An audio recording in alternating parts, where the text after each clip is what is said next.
Wabarakatuh. Kami sampaikan kepada masyarakat Kabupaten Aceh Tengah, alhamdulillah hari ini zona kita sudah masuk ke zona oranye.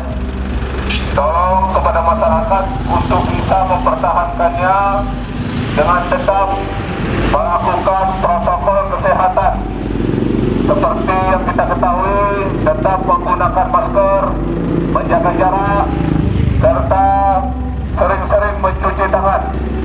Mudah-mudahan ini minimal kita pertahankan, dan kalau bisa kita ubah Kabupaten Aceh Tengah menjadi zona kuning bahkan hijau. Itu bisa kita lakukan dengan kerjasama masyarakat semua, dengan tetap menerapkan protokol kesehatan. Kami dari kepolisian level Aceh Tengah dalam hari ini mengingatkan, menyampaikan kepada masyarakat agar bisa mempertahankan protokol kesehatan di dalam melaksanakan aktivitas sehari-hari.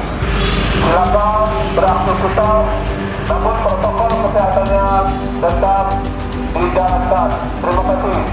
Assalamualaikum warahmatullahi wabarakatuh.